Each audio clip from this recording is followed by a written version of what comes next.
Today's episode is brought to you by MRC, a branding studio hailing out of Raleigh, North Carolina, where they focus on crafting killer design work for clients that love uber creative solutions for companies small and large. You can find and connect with them online at mrcraleigh.com. That's MRCRALEIGH, and at MRC Raleigh on Instagram. The good news is, if you find yourself reaching out, you'll most likely get to chat with yours truly. That's right, it's My Little Branding Co., and we're here to make your brand or idea look amazing. So let's connect.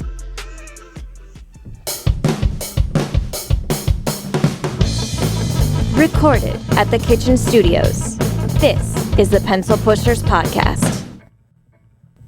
Welcome, folks, to another episode of the Pencil Pushers Podcast. I'm your humble host, Mike Rosado, and today we talk with independent filmmaker and animator Dean Lennert. Dean has a storied history of working with some of the most popular TV shows and movies of the past 30 years, including Doug, Beavis and Butthead, Sesame Street, SNL's TV Funhouse, the Oscar award-winning short Bunny, and the huge big screen hit Ice Age. He's also currently working on his passion project, Dear Anna Olsen, a short animated film he's been working on for over 30 years. And although we get to chat about what it was like working with creatives like Mike Judge and studying with masters like Richard Williams, what I enjoyed most of all was talking to him about his film, Dear Anna Olsen, and having him share what it's like to create a project as large and tedious as an animated film funded solely by himself and online donations. I've seen parts of the film and they just look ridiculously good. I can't wait to see it. Learn about it all on this episode of the Pencil Pushers Podcast. Trust me, folks, this is a great one. Do yourself a favor, sit back, relax, and enjoy our chat with Dean. All right, we are here with Dean Lennert. I am very excited to have him back on the podcast. He's been here previously, probably about a year and a half ago, when we were doing a sort of a memorial to Richard Williams, who had recently passed at that time, one of the greatest animators to ever walk the earth. And we had a small panel of people who had worked with him in the past, and Dean was one of those people that kindly accepted the offer to come talk to us about Richard and his experience with him. But today I want to focus on, two things in particular. One, I want to focus on Dean's very interesting career in comparison to some of the other animators that we've had on our podcast, and also a very special project that he's been working on for some time that is an independent film that he's written and currently producing called Dear Anna Olsen. So we want to get into two separate parts of his life here as an animator. So welcome, Dean. Thanks to the Pencil Pushers Podcast, and looking forward to digging in. Well, thank you for inviting me, Mike. This is great. Glad to be back. Absolutely. So, I find your career interesting in comparison to some of the animators that we've had on here before, in the manner that you are a true working animator who, based on your career path that I've seen, is more of like the, I don't want to say freelance animator, but somebody who's not in your classic big studio, Walt Disney or Warner Brothers.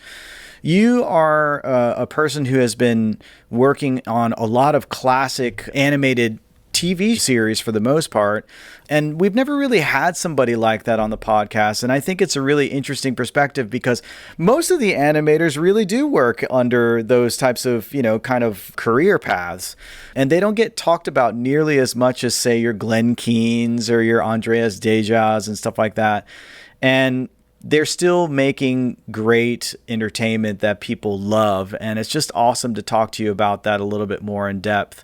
It's interesting too, because you appear to have started probably a little bit later beyond college. Is that true? Or did you start right out of college? Like, where did that all start for you? Well, I actually started during my sophomore year in college doing stop motion and mainly fabrication. Okay. Probably the first studio I worked at was a place in New York called Broadcast Arts. After I graduated college, things kind of got, I don't want to say dried up, but I was having difficulty finding work. Doing fabrication and rigging work, practical rigging work on the set wasn't really what I wanted to do. I wanted to get more into character animation. Okay. So I kind of had to... So your schooling was directly in, going into character animation, like hand drawn, or was it anything else in particular? My schooling was actually, I went to undergraduate school at New York University, freshman year at SVA, but then I transferred to NYU. And I was in the film and television department where they had an animation area. So I started with an interest in being a live action director and then transitioned into animation. And that was my focus for the majority of my time there. Gotcha. But then, education allowed me, gave me the opportunity to sort of easily retool and start to get reel together to get hired. It was actually crossing paths with my intro to animation teacher from freshman year at SVA, Jeffrey Gattrell, that actually got me into the industry. Okay. And that first project was, I think it was doing commercials at the Ink Tank. And then that segued into fairly reputable commercial animation studio, right? Yeah. And then that segued into me getting a position on the pilot for Doug as an assistant animator.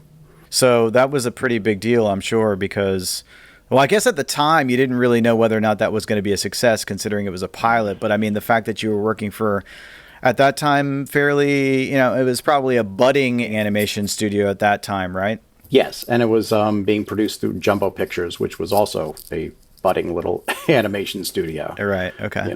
With, it was Jim Jenkins' company that was doing the pilot.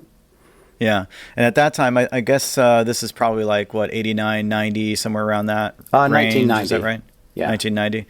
Yeah, and so at this point, you're probably seeing a renaissance of sorts with animation coming back into the forefront, being more respected. I'm sure there's probably a lot of reinvigorated kind of enthusiasm from studios to bring animation more into the forefront. I mean, clearly that was happening in the film world. Was that starting to happen around the same time with TV as well?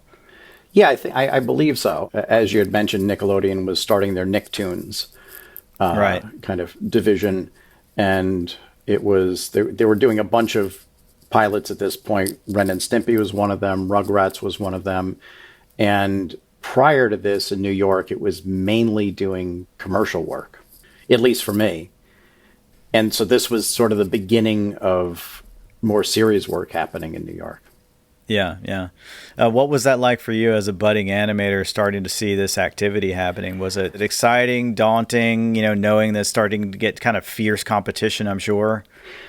The thing was that since I was doing so much freelance work on commercials, it was just another job. Okay. I didn't have any idea where things were going to go after that. So, halfway through making the pilot, I'm already like kind of asking around to see what's going to be happening next, either with the pilot or with more commercial work that's happening. So the stuff was, your head is down around the table working, and all this stuff is happening around you, and you're not necessarily aware of it. So it was, I guess, with my mindset, it was always looking for that next job. And because there was so much work, there wasn't so much competition because more people were getting work. So it's like kind of the right moment for people really wanting to stay with steady work. But I suppose that there's a hustling mentality that needed to happen in comparison to getting a nice cushy job at Disney, where you knew that there were going to be productions that were lasting for quite a long period of time. Like 2 or 3 years in production, you basically are secure. I mean, otherwise you could start working in some of the shorts they're working on. It was very intensely secure in studios like that, right? Yeah, I guess. I mean, I didn't work until I was at Blue Sky years later. I wasn't at a studio that was doing feature work, and my first kind of full-time gig where I was staff was at J.J. Settlemeyer Productions. But in terms of hustling, I'd get hired to be an assistant animator, let's say. And then I'd always find out from the producer what was going to be the next step. So with Doug, I was trying to move on to the next step of doing ink and paint right after that. I think something else came up, or the people that were doing the ink and paint were all set. So there was always keeping an eye out for what was coming up next. whether it was in the production itself or what other productions were happening in the city at the time. Okay, yeah, gotcha. So tell me about, like, I mean, you got to be a part of one of the greatest Gen X cartoon series of all time with being a character animator at Beavis and Butthead. I can't let you get off this call without me asking you what that experience was like. How did you get that, and what was it like working with Mike Judge? Well, a producer, and it was actually the first producer that ever hired me, named Marie Poe, called me up and had said to me, "Oh, by the way, we're MTV is going to be doing a series turning Beavis and Butthead into a television series. You want to be on board?" And I was like, "Sure." And at that time, they were just doing like quick little shorts with MTV. What were they doing before it actually turned into a series? I can't remember. Well, Mike Judge had done a series of shorts that were in the Sick and Twisted Festival of Animation, and I believe that he produced them out of his garage. And it was, okay. I think it was called the Inbred Jed series or something like that. And Beavis and Butthead were two characters. I think they had like two cartoons. You also had Milton, which was the character which later appeared in Office Space. Oh, wow. And then there was one where it was a country western band at a trailer park, and it was Mike doing all the voices and everything. So I remember seeing Milton, and I had seen all the cartoons in the Sick and Twisted Festival of Animation. Yeah. So when, I got the call, I was like, great work, okay, good. Yeah, thank you. But I was also like, because my reaction to the cartoons was kind of like, I grew up with people like this, So did you feel like kind of a kinship, or were you sort of revolted by it, or what was how did you feel about taking the gig outside of creatively, how did you feel about taking the gig? I thought it was a fun show, but I mean, every time we got a new set of boards coming through, I would look at it and go, "Oh my, this is just wrong. This is just wrong." And I don't think I was like fully on board with the characters and behind them until all of a sudden people were starting to complain about the copycat incidents from Beavis and Butthead, and everybody was blaming Beavis and Butthead for everything. And at that point, I was kind of like, I'm behind them.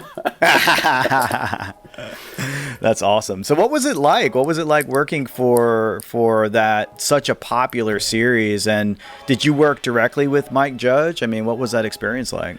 I mean, Mike Judge was in the studio. I probably worked closer with J.J. Settlemeyer and the directors, because it was produced, that first season was produced at J.J. Settlemeyer Productions. Okay. The important experience that happened there was a kind of design lecture that J.J. gave us, and it was all about getting into Mike Judge's head and thinking the way he thought about drawing the characters and designing the characters, and it wasn't about bad drawing, or crude drawing. It was about understanding where he's going to put his priorities when he's drawing stuff. Yeah. And that was interesting. The big lesson number one from JJ was to look at a designer's work, really kind of ingest it and understand it.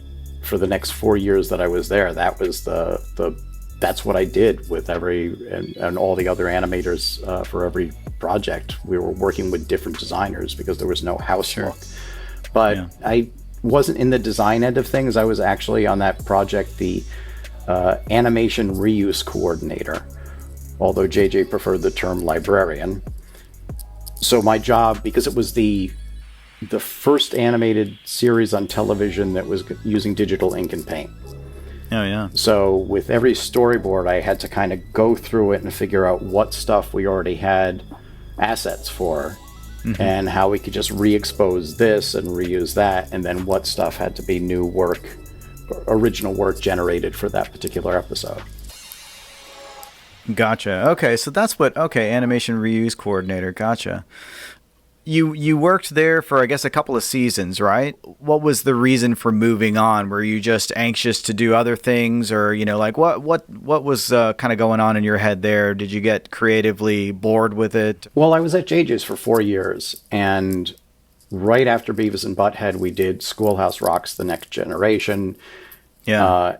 And how was that? That was great. I mean, it was again an experience where you have to look at a new design and be able to work in that design, but also animate so it looked like those old, Sure, classic 70s, yeah, 60s and 70s, yeah. Yeah. So so for the 4 years, I mean, we worked with so many different designers, and that was actually where, we eventually would do the stuff for TV Funhouse on Saturday Night Live. We did the first ambiguously gay duo and the ex-presidents. And I mean, it was a great learning experience for me because it was always challenging. Mm-hmm. So, in terms of having to, the scenario would be we'd have the morning meeting and talk about what spots we were going to be animating next. JJ would show us the designer's artwork for the spot. And really by noon, you had to be drawing like that designer. And, and it was great. Oh, wow. I mean, I'd show, here's the samples, and I'd show it to JJ, and he'd look at it, and he'd always pinpoint exactly what, no, you see the way Doug Fraser handles this, you have to, amazing, do that. Or you see the way David Levine does the cross-hatching, or the way he draws fingernails, you got to get the fingernails right. Right. By the end of that experience, I felt comfortable in being able to draw and animate like in any style. Right. And whether it's limited or very graphic or fluid, fleshed out Disney stuff, I was comfortable with anything that was thrown at me at that point. Amazing. It seems like it's sort of a master class in understanding how to be a creative participant in such a, large scope vision that's really kind of coming from the top and then kind of working its way down, so everybody makes sure that it's staying on model. It doesn't start to look weird from one scene to another. Like, for example, you can look at like a movie like The Little Mermaid, and you can tell when it's Mark Henn who's doing the mermaid, and you can tell the difference between that and Glenn Keane doing that.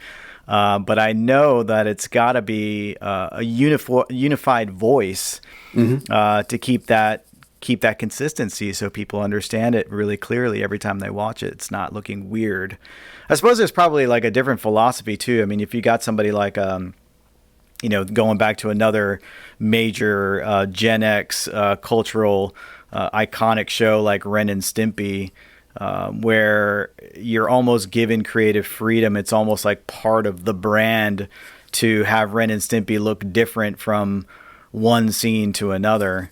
But I totally understand the value in making sure that those characters, when you've got potentially hundreds or thousands of people working on it, that everything just looks on model. That's got to be very informative to have that guy JJ. That's right. Is his name JJ?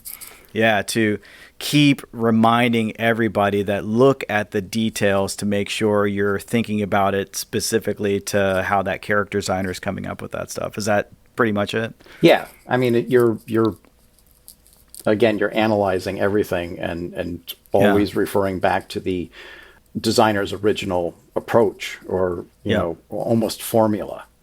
Yeah. And the one thing that's interesting is what I found is always look at how the designer draws hands, because that's where they're going to kind of fall right into, they want to make the hands they want to be able to draw the hands as quickly as easily as possible. So they're not going to want to spend all their kind of creative calories on that. So that's where they fall into formulas for things, especially. So that's in my drawing and design class at NYU. I point out to my students, always look at the hands.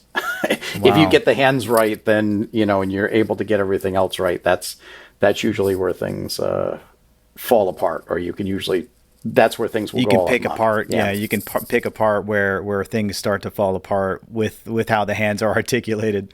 Right. You've got this career where you're working with these, characters like Doug and Beavis and Butthead and School of Rock and all that kind of stuff, TV Funhouse. And there is a less Disney style and aesthetic that's coming from these character designs that you're animating, obviously you have a mind to constantly be improving on your skill as an animator. Now, what was it that brought you to wanting to take some classes with Richard Williams where he was doing those master classes? Like, how did you get involved in that? Well, a friend of mine showed me a bootleg of The Thief and the Cobbler, or not the whole thing, but some excerpts from The Thief and the Cobbler, and it showed it was the bit with the war machine. So that completely blew my mind that it was all hand done, and it was just the comic timing in it was amazing.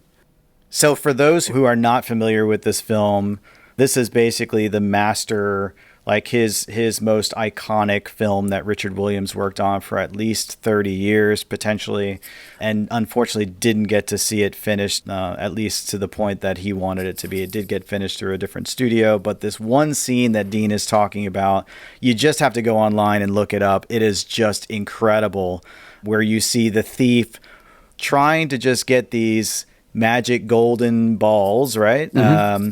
And he keeps stumbling to try to get them, and he's maneuvering through this gigantic machine, war machine, as you're talking about.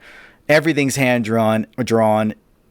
It would never be done like that today. It would be 100% done with computer animation, and it looks unbelievable. I mean, even just that alone is a masterclass on how you make an animated scene. So, I mean, that was the beginning of the end.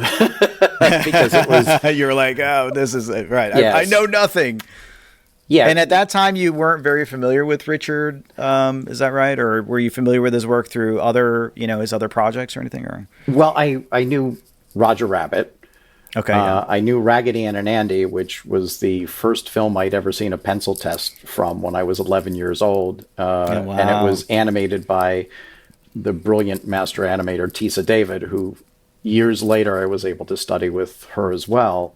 Did I see anything else of his? I mean, there may have been commercials and stuff like that I had seen. So Pink Panther, and I'd heard about after the whole thing with the thief being taken away, that by the way, Richard Williams is teaching these master classes, and I was like, oh, that'd be really cool to take one of those.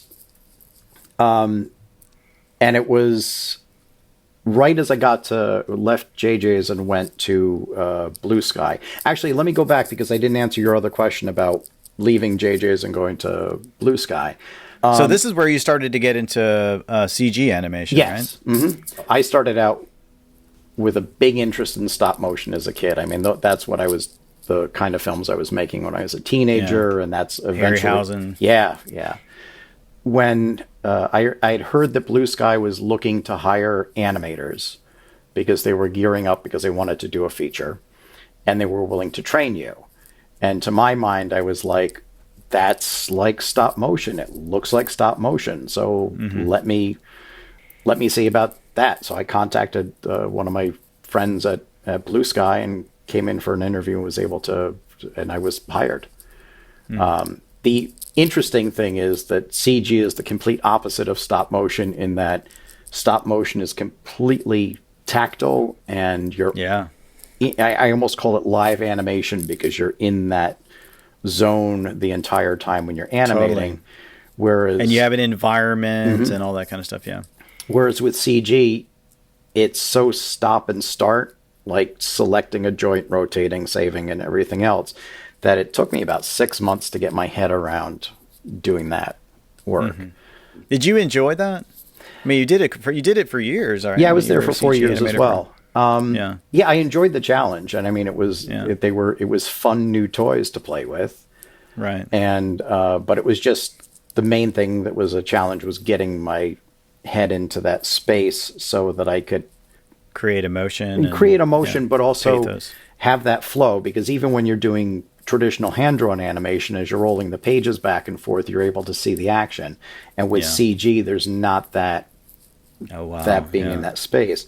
So what I wound up actually doing was, especially for dialogue scenes, I would just listen to them over and over and just do little thumbnail sketches and then write down the frame numbers next to the thumbnail sketches and go through the shot and pose the character based on the thumbnail sketches. Okay. And then would get the approval of the director, and then, play with the splines to even out the action. Okay, gotcha. Yeah, and would you guys also have, like, I know it's typical, at least some of the stuff that I've seen behind the scenes, where you see, like Eric Goldberg will do a hand-drawn animated scene, and then it's replicated in 3D. Did you guys have that same sort of thing where you'd have a traditional character animator sort of working through the scenes to give you guys an idea of how the scene could go, and then you emulate that essentially, or was that not the case? Not at Blue Sky. Not while I was there. Yeah, gotcha. I mean, generally, the stuff would be done right on the computer. I mean, some people would thumbnail stuff out, but it wasn't any, because years later, when students of mine were working at Pixar, and they were showing me how, I animated this as a 2D piece before I did it as a CG piece. Right. And so there was more kind of interaction with the, hand-drawn animation and CG. Gotcha. So you're at this time. So we're talking about, this is like late 90s, right? Yeah, I started there 97, or was it 98? I have to check. It may have been 98. Gotcha. Yeah, I'm sure it's all a blur pretty much. Yeah. So it was the beginning of Blue Sky trying to get an animated feature going, and they were working on, Chris Wedge was finishing up his film Bunny, which... Right. You were an animator with that film, right? Yeah. So that was actually when they felt that I got to the point of, okay, he might be able to make stuff move, let's put him on Bunny and have him animate a shot there. So I animated a shot with a moth flying. Yeah. And then after that, they were like, okay, he's ready. And then they put me on a special effects shot for a Martin Short feature called A Simple Wish. I've never heard of that, and I love Martin Short. Well, do a search. Yeah, so then it was it was almost the same routine as JJ's, where I was then put on a lot of commercials, did some effects work for some independent films. Bunny won the Oscar, and then Fox was really into the idea of us doing a CG feature. And Gotcha. That's when the script for Ice Age was brought in. Yeah, gotcha. And I guess around this time, this is where Don Bluth was over there with Fox Animation, cranking out things like Anastasia, but there was that big tumultuous transition happening at that point where CG was really starting to emerge with the advent of Toy Story, of course. Mm-hmm. And was that freaking everybody out or what? At Blue Sky? Well, no, just in general, like the animation industry, because obviously there's at that point there was really the wrestling of CG or traditional animation. Was traditional animation still viable at that point, right? Yeah, I don't think, again, because I wasn't in the feature end of things. Yeah, outside of Blue Sky, like I don't know out in how things were out in California with the studios. Yeah, gotcha. From my end of things, because I had a lot of friends who were stop motion animators, they were like, it's done. Stop motion is dead. Wow. But little did we know that, it was actually CG was going to breathe new life into stop motion. But it was going to no longer be a special effects tool, but it was going to become its own tool as to tell feature-length films, because I want to say from starting with Nightmare Before Christmas on, there's probably been more stop-motion animated features in the past 30 years than there has in all of the 20th century. Film history, right. So that's very interesting. But you feel that was partially as a result of CG becoming more popular? Is that what you're saying? Yeah, because I feel like audiences were wanting to see dimensional animation, whether it was computer generated or physical puppets. Yeah. And I almost got the feeling that 2D animation was blindsided by the whole thing, you know. But again, I didn't see the effects of it on my end of things because there was still, you know, by the time that was occurring, I had already transitioned into doing CG. Yeah, yeah. So, you know, I want to before we move into talking about your personal project here, I do want to. I think it's a nice bridge to talk about. At this point, you're at Blue Sky. I believe that's when you started to take the master classes with Richard Williams. Is that right? Yeah. So I saw the ad someplace. It may have been an animation magazine, and called the number and spoke with Mo Sutton, who I didn't realize was Richard's wife at the time. Oh, wow. And it was they were doing the class in San Francisco, and they were doing 2 weeks in San Francisco. So I went the first week. It starts the way every animation class starts, in that you have, you know, Dick going over the basics, the bouncing ball exercise, and then he starts talking about the walks and breaking down the walks, and that's when stuff started to change. And it was on the third day when he talks about his approach for sitting down and starting a scene that everything kind of gelled. Right. And I mean, even as somebody who'd been working as an animator for, I don't know how many years by that point, you know, probably about 13 years, it was a new way to look at it. Like, everything gelled. It was like, what? That's a great method. I didn't speak with him. Like, I think I thanked him at the very end of it, because I was just so intimidated, you know, thinking about, oh my God, and obviously didn't say anything about the thief, because one of the things he that was still pretty burned at that point, wasn't he? When he did the introduction to the class, he set down a couple of rules. One was he didn't want it recorded, because he may say something up on stage that would upset somebody, and he didn't ever want to have to cross paths with a lawyer ever again. And there was something else which I can't remember what it was. And then the third one was, you're not to ask me about that film. That's how he said it, right? That's how he said it. And I want to say it was towards the end of the second day that somebody got up and said, you know, I know that you don't want us to talk about that film or ask you about that film, but I do want to point out that everybody who is here, or most everybody who's here, is because they know that film. Yeah.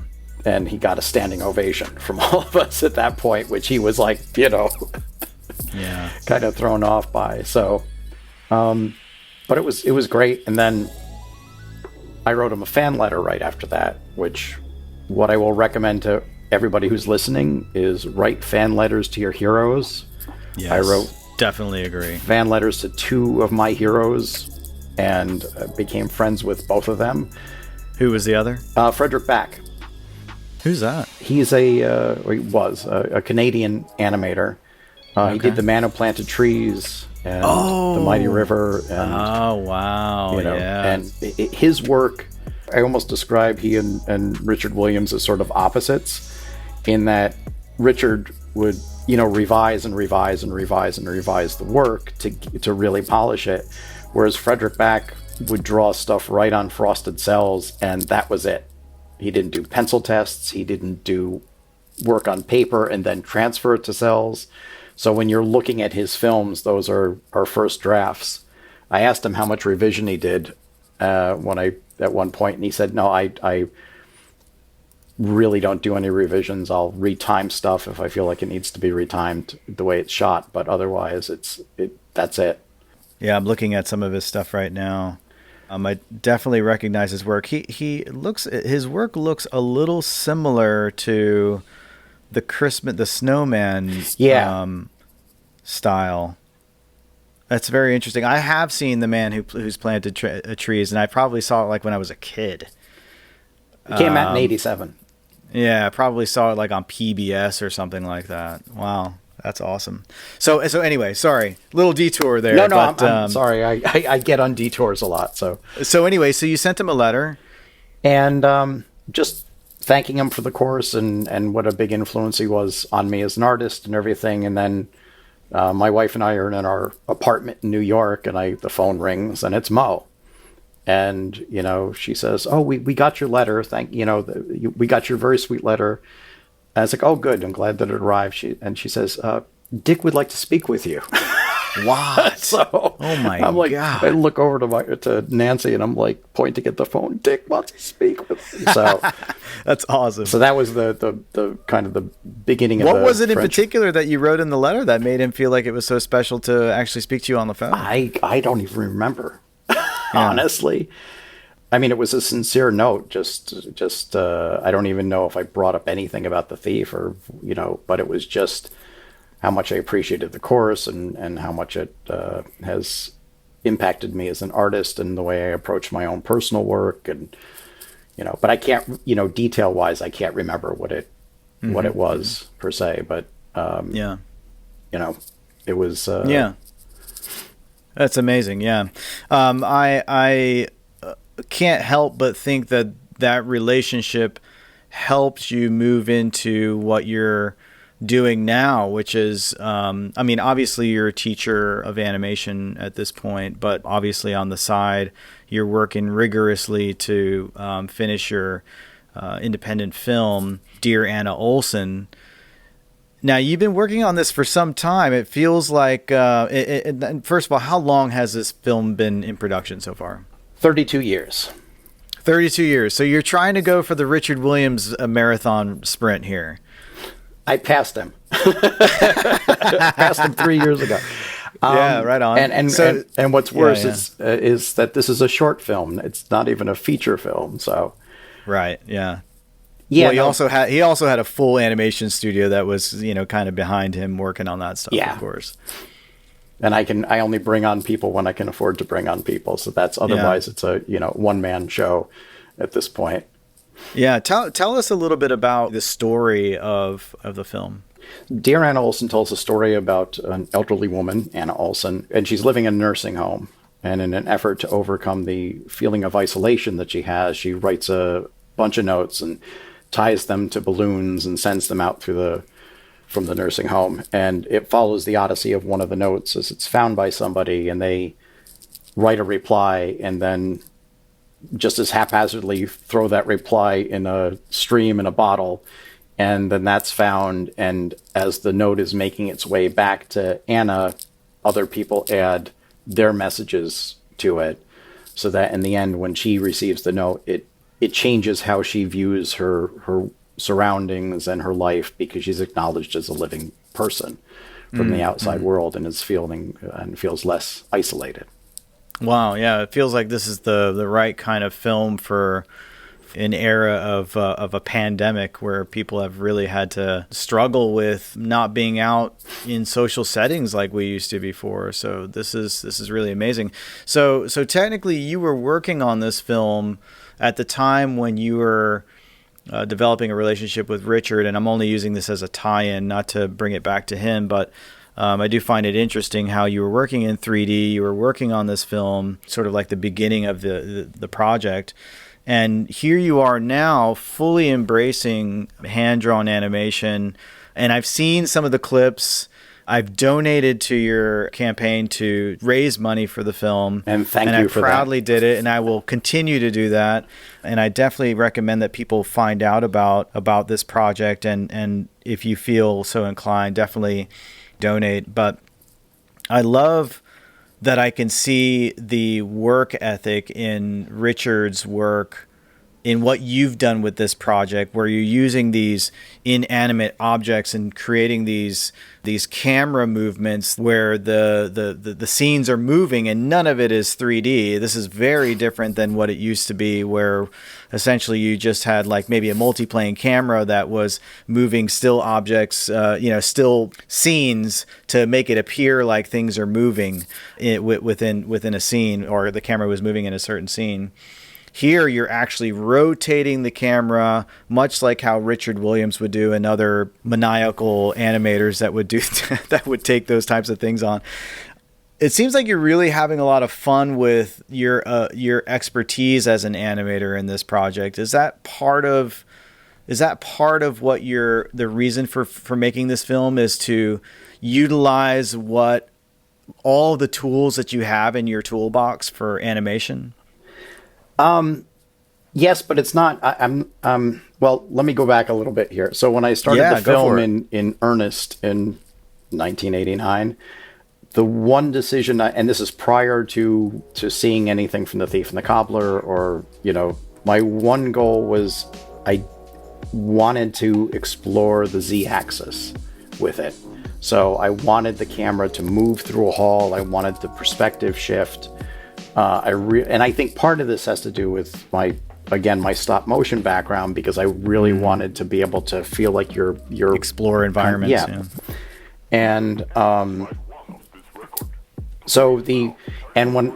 the beginning, as I said, when I started in 89, this was going to be, I have to get a film finished so that I can get work, and then work started happening before the film was finished. So there was this, all right, well, I'm going to still work on the film as I'm doing commercials and Doug.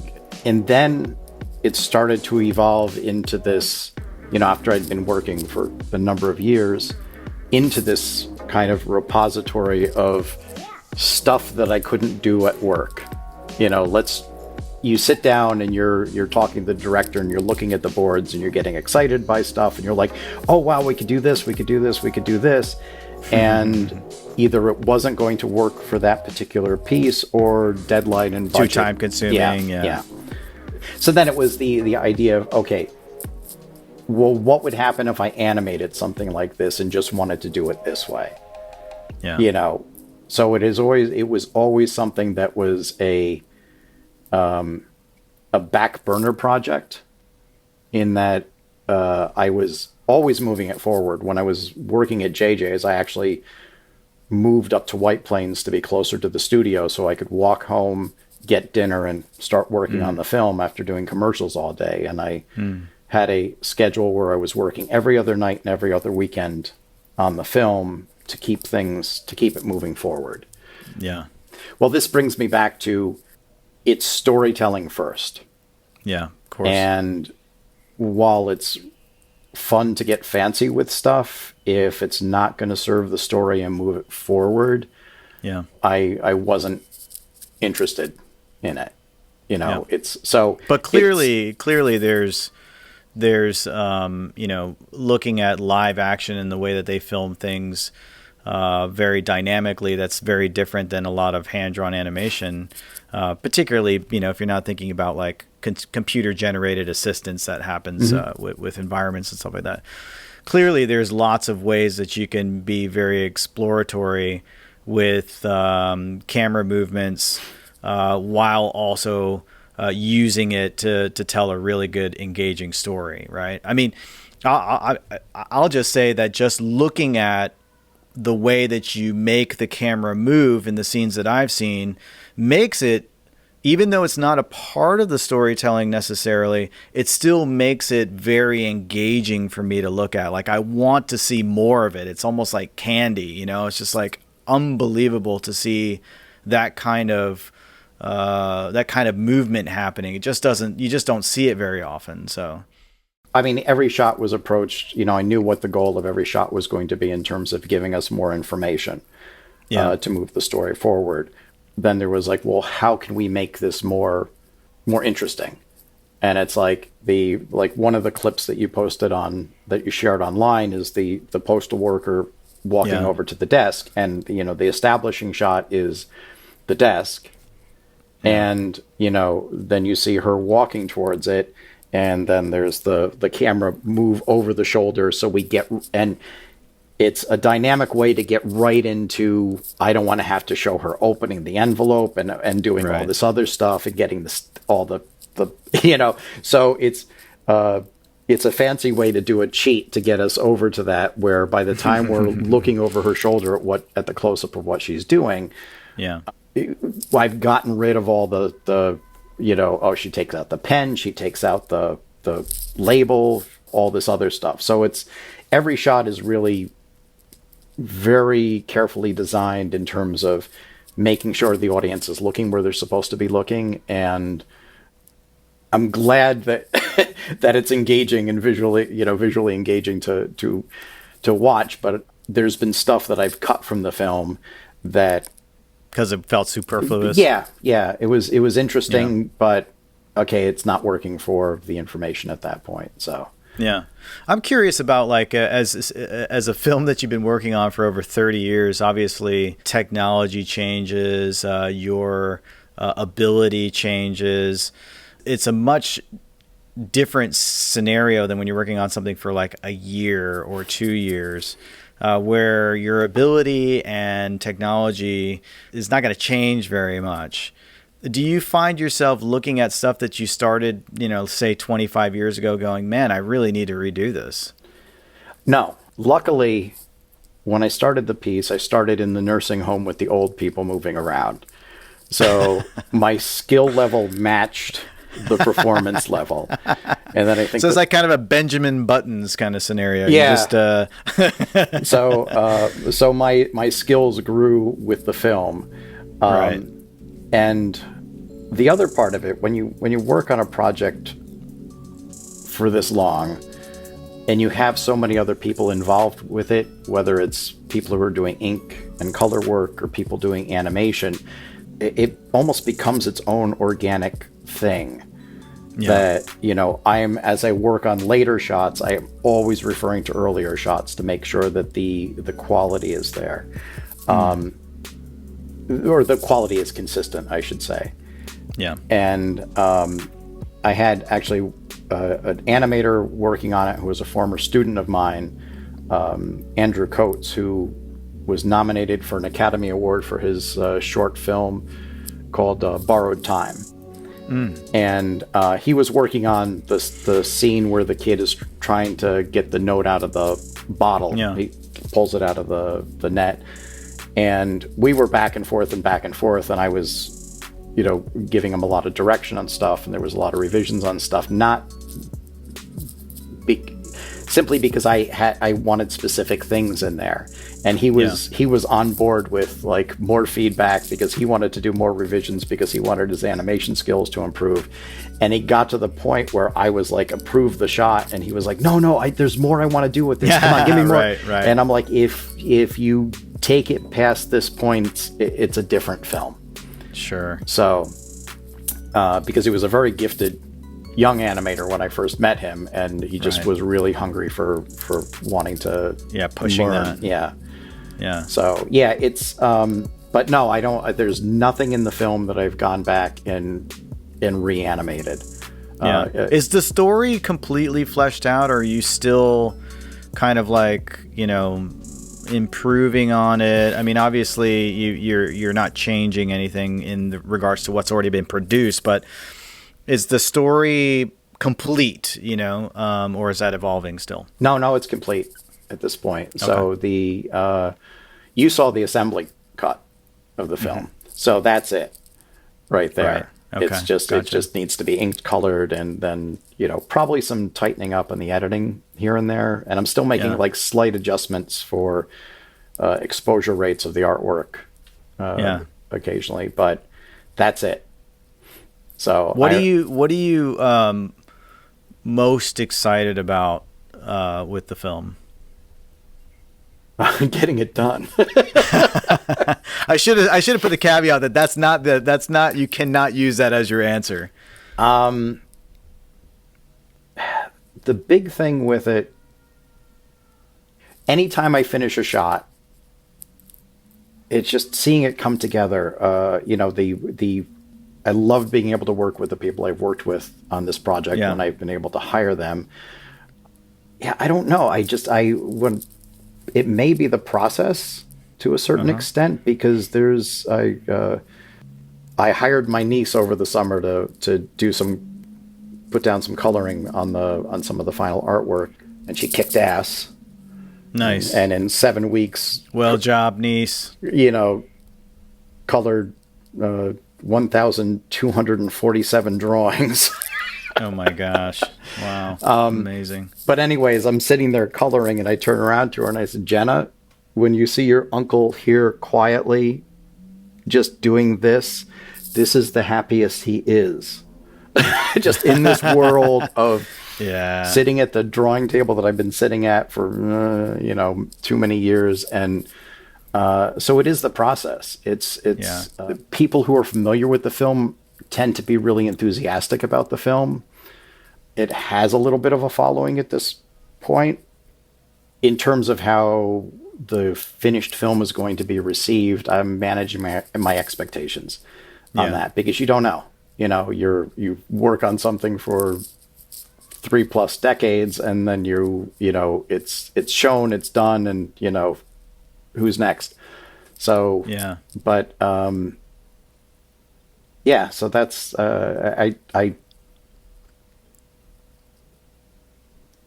beyond wanting to get it done and and enjoying the process. I don't know what other answer I could give. So. Fair enough. So, if you're speaking to an audience that's listening to this right now, we have a lot of obviously just incredibly talented creatives out there who, many of which are going to be listening to this right now, who want to create their own independent film.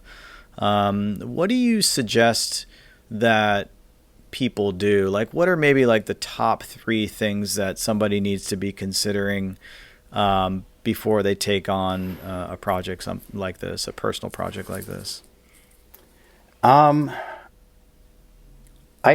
mean, be passionate about whatever it is that you want to produce. Because I'd say be passionate about the story you want to tell, but there's people out there who want to make, poetic films. Just be passionate about the work that you want to do. Yeah. That's number one. Largely because you don't want to basically hate working on the project. I would imagine it'll keep you going, right? Yes. Well, you have to remember that passion when you're halfway through it and you hate it.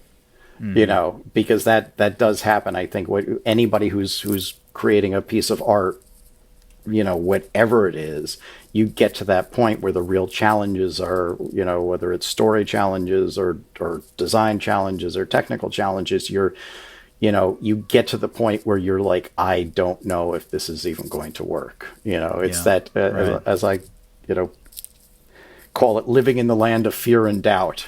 And, to me, when I'm in that state, I feel like, okay, well, I'm pushing myself to my limit then, so I must be in a good place. So so you're going to be dissatisfied with it while you're creating it. So, which brings me to the second part, which is be persistent for yourself. Just to keep going with it. Don't put it on the shelf. Don't put it in the closet and say, I'll do it later, because it's going to just gather dust there. Keep going. Yeah. And ignore the naysayers. If it's, with this project, I've shown it to a number of people because I want to, especially when I was developing it, because I'm like, is the story clear? Is there any stuff that's not working for you? Yeah. And, and if there was stuff that wasn't clear, then those issues were addressed. Right. That's probably another really, really good tip. Maybe as a tip number 4 is to get other people to listen or to give you feedback. Because if you're by yourself and it's such a small project, you don't have a lot of feedback that can happen, I would imagine. Yeah, that can be a curse, because you all of a sudden you just get lost down the rabbit hole with what you're doing. And I've luckily, Nancy, who's my animation supervisor on the project, kind of will no, this is what you need to do. You're not doing that. You're doing this. Yeah. But also when you're getting feedback, to be very clear, and this goes back to the inspiration. What is the work you're trying to create? Because yes, you have to get stuff out of there that's superfluous and or not telling the story clear enough or whatever. But it has to be something that you're passionate about. The last thing you want to do is have a finished work and feel like it's no longer yours. Yeah. So I'm fine with collaboration. I take feedback, and then I'm like, well, this works, that doesn't, that's what I'm going to take. And the third and final bit of advice would be, the reality is you're going to spend just as much time trying to get that work, as much time and energy trying to get that work in front of an audience as you did making it. One of the big mistakes a lot of independent artists make is they feel like, I've created this film, now everybody's going to want to see it, and then they kind of sit back. Mm-hmm. And that's not the case. Yep. The people who really push to get their work shown, that the ones that set up screenings, the ones that set up gallery exhibits, are the ones that get the write-ups, that get known. And in some cases, their work is okay. Right. but they're getting out there. They're tenacious. Yeah. And that's, again, whether you're an animator or an independent independent filmmaker making live action films, you're fighting for eyeballs. Right. And you have to really, it's not insincere. Like I tell my students that I'm friends with Bill Plimpton. And when I see him, it's usually about 5 or 10 minutes into the conversation before he says, "Oh, I have a screening on blah blah blah blah blah. Are you going to be there?" So I mean, he's just 24/7 self-promoting. Yeah, and he has to. He's working on a new film right now too, isn't he? He's always working on a new film. I forget how many features he has at this point, but yeah, he's right. I think he's the independent animator. Right. I can't think of anyone else who's as prolific as he is. Yeah. Yeah. It is pretty insane. So on that note, as we kind of round out our time with you, what's kind of the next step once you've, got this thing close to the can? How are you going to be marketing it? Like, are you going to be going after festivals? Are you going to be trying to go contact Netflix? Is that even a thing? I mean, what are you going to do? Obviously festivals, that's going to be the first entry point. Yeah.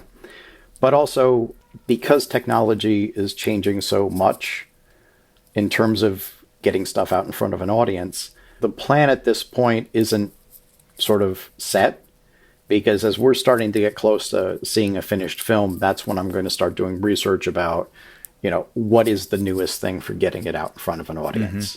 Mm-hmm. And also making sure that newest thing isn't going to be in conflict with festivals, because even though for the past year and a half, and maybe probably for another half a year, festivals are still going to be online, there is that you have to be careful where you post the stuff. You have to be careful, even if you're cutting a teaser together, how much stuff you're putting online. Yeah, because a certain percentage of the running time, if it's online, then places don't want to show it. Yep. But if all of a sudden it takes off online, then festivals want to show, all want to show it. Yeah. So. Yeah. Well, it looks to me like what we need to do is we need to get you across the board and get you to finish this film first. Then we can talk about all the other good stuff. I'd love for you to tell people how they can find out more about how they can contribute to make sure that this film gets made in the time frame you're looking for, which is the end of next year. So can you talk a little bit about that? Yeah, it's the film has fiscal sponsorship, which means its donations are tax deductible through the Gotham, formerly known as the Independent Filmmaker Project, located in New York. If you go to Dear Anna Olson, that's Olson, OLSON.com, it'll take you right to our page on at the Gotham, where if you would love to make a donation, you can. I'd love you to make a donation. And even if you'd like to make a donation, I'm all about enthusiasm, man. That's true. I'd love it if you'd make a donation, but you can make it there. If you have any questions, for me about the project, you can just go to dearannaolson@yahoo.com, and I will gladly answer your questions. We're also on Instagram and Facebook and Twitter. Yeah, so Instagram is... It's at dearannaolson.movie. .movie. Okay, gotcha. Yeah. Okay, great. Well, Dean, honestly, what I have seen of the film, it is absolutely beautiful. Thank you, Mike. Needs to be seen by everybody who loves animation, who loves great storytelling. As I mentioned earlier, I am super proud to have donated to it, and I'm going to do so again. I love the work, and I think you're a wonderful example of what it's like to be a filmmaker, trying to do work that you're passionate about, and I think it's going to be an inspiration. So I can't wait to see it getting out there. Thanks so much for your time, Dean. Thank you for the invitation again. Yeah, I definitely look forward to talking with you again, okay? Great. So have a great night, man, and we'll be in touch, okay? Great. Thanks, Mike. All right, take care. Bye. All right, everybody. Thank you so much for listening to the Pencil Pushers Podcast. Follow us on Instagram at the Pencil Pushers Podcast for visual representation of our guest artwork, topics discussed, and anything else that contributes to the show. So be sure to subscribe. Tell a friend. Tell lots and lots of friends. Become a leadhead. And we're out.